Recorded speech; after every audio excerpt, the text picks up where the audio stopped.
سرکار کی جو بزم سجانے میں لگے ہیں.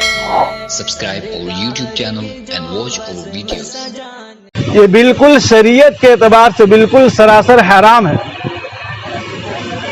جہیز کا لینا یہ بالکل حرام ہے، اور اس کی وجہ سے کتنی بیٹیاں کتنی لڑکیاں اپنی جانیں گنوا رہی ہیں. اور آدمی جو ہے جا کر کے فرمائشیں کرتا ہے کہ ہم کو اتنی چاہیے، گاڑی چاہیے، کار چاہیے، نقد پیسہ اتنا چاہیے.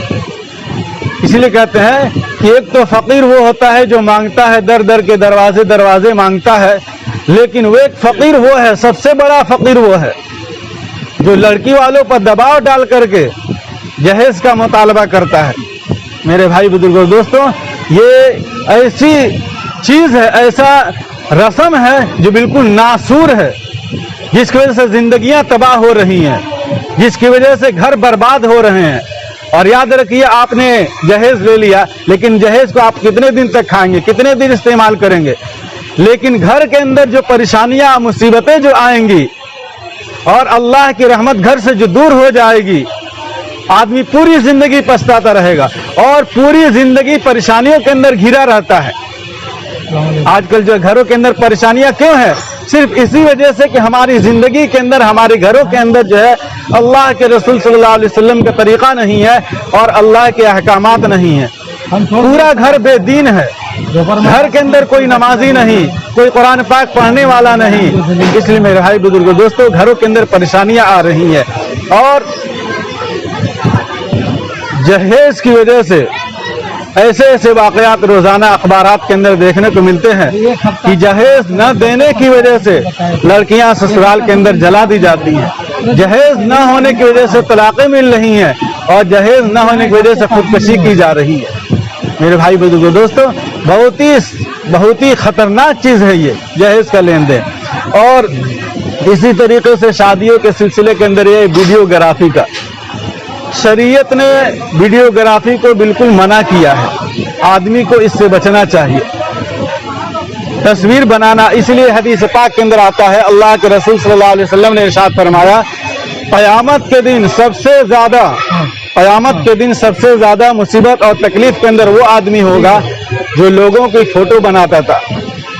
اللہ کے رسول صلی اللہ علیہ وسلم نے فرمایا، قیامت کے دن اس کو بلایا جائے گا اور اس سے کہا جائے گا، تم نے فوٹو کھینچی تھی، اس کے اندر روح ڈالو، اس کے اندر جان ڈالو. وہ آدمی جان نہیں ڈال سکتا ہے، اس کی وجہ سے اس کو تکلیف اٹھانی پڑے گی. تو شادیوں کے اندر ویڈیوگرافی بالکل نہیں کرنا چاہیے، شریعت کے اعتبار سے بالکل منع ہے. اور ویڈیوگرافی کرنے کے بعد ایسے ہماری ماں بہنیں کی تصویریں ایسے لوگ دیکھتے ہیں جن کو دیکھنا صحیح نہیں ہے. عام لوگوں کے ہاتھوں کے اندر جاتا ہے وہ، اور جسے عام لوگ دیکھتے ہیں. اور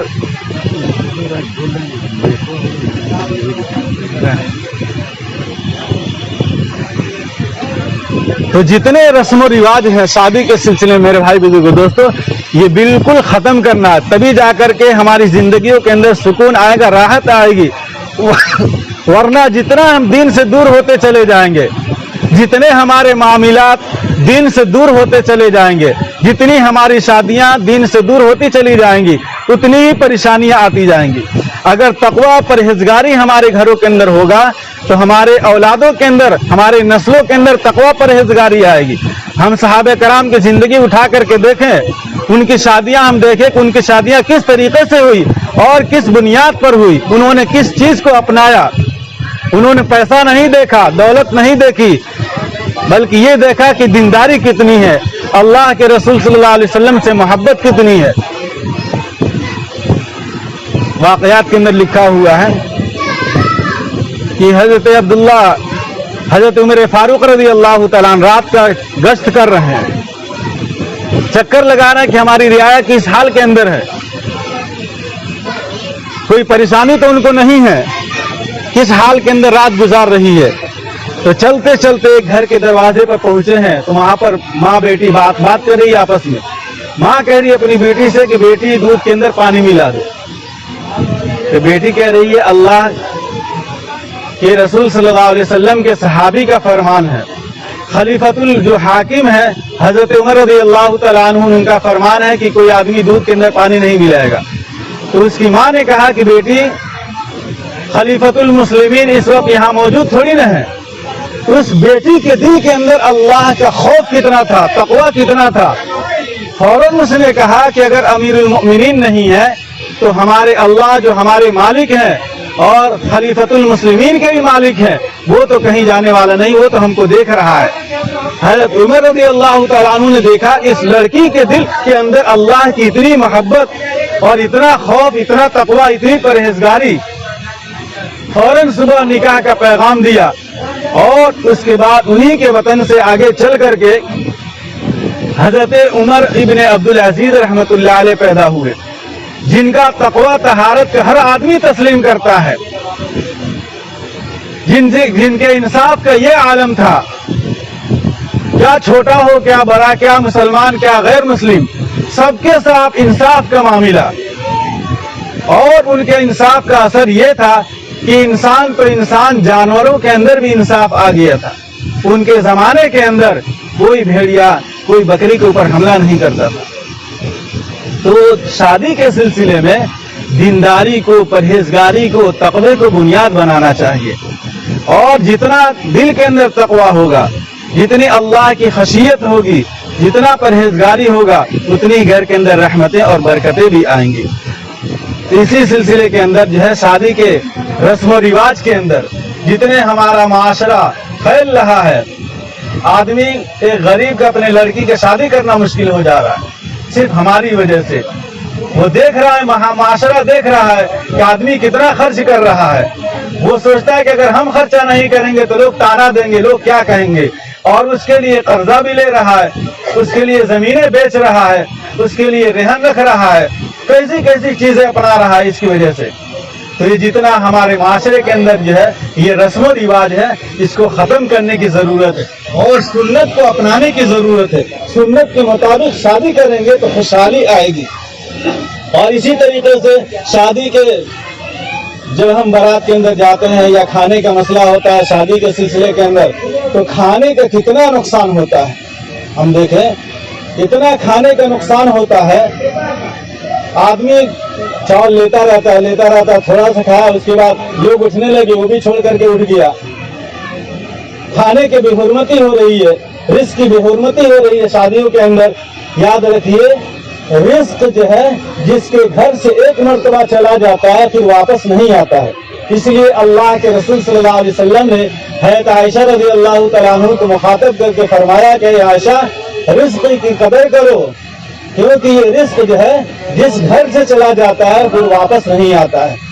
اسی رزق کو ہم نالیوں کے اندر, خاندانوں کے اندر ڈال دیتے ہیں, اور یہ اکثر جو ہے شادیوں کے اندر ہوتا ہے. اسی طریقے سے گوشت ہے, اسی طریقے سے چاول ہے, اسی طرح سالن ہے, ہم اس کو ضائع کر دیتے ہیں. اس لیے آدمی اتنا ہی لے جتنا آدمی کھا سکتا ہے. تو شادیوں کے سلسلے کے اندر ایک بات تو یہ ہے کہ رسم و رواج کو ختم کیا جائے. جتنے رسم ہے, چاہے شادی سے پہلے کی جو رسم ہم کرتے ہیں, یہ چھیکا ہے, اسی طریقے سے منگنی کا مسئلہ ہے, اسی طریقے سے ہلدی کا مسئلہ ہے, اسی طریقے سے مہندی کا مسئلہ. ایک تو ہلدی الگ ہو گیا, مہندی الگ ہو گیا, اس کے لیے الگ الگ خرچے کرنے پڑتے ہیں. شادی سے پہلے ہی آدمی اتنا خرچہ کر دیتا ہے جس کی وجہ سے ایک غریب لڑکی کی شادی ہو سکتی ہے. شادی سے پہلے, شادی کے بعد دور ہے. شادی سے پہلے آدمی منہ دیکھنے کی دکھائی کے اندر, چھیکا کے اندر اور مہندی کے اندر اتنا خرچ کرتا ہے کہ ایک غریب لڑکی کی شادی اس کے اندر ہو سکتی ہے. اس لیے فرمایا اپنے شادیوں کو بالکل سادہ سنت کے مطابق بنایا جائے. ہاں اللہ نے آپ کو مال دیا ہے, آپ خرچہ کرنا چاہتے ہیں تو ولیمے کے اندر دل کھول کر کے خرچہ کیجیے. اور ایک بات یاد رکھیے, شادی سے پہلے جو کھانا کھلایا جاتا ہے وہ ولیمہ نہیں ہے. وہ تو ایک دعوت ہو گیا, کھلا دیا, اس کو ولیمہ نہیں کہا جائے گا. ولیمہ تو جو ہے شادی کے بعد, رات گزارنے کے بعد جو کھلایا جاتا ہے اس کو ولیمہ کہا جاتا ہے. اور اس کے اوپر فضائل آئے ہیں اور اس کی ترغیب دی گئی ہے کہ ولیمہ کیا جائے. ایک صحابی کو اللہ کے رسول صلی اللہ علیہ وسلم نے فرمایا کہ اولم ولو بشاتن, کہ ولیمہ کرو اگرچہ ایک بکری کے ساتھ ہو, اور اس کے لیے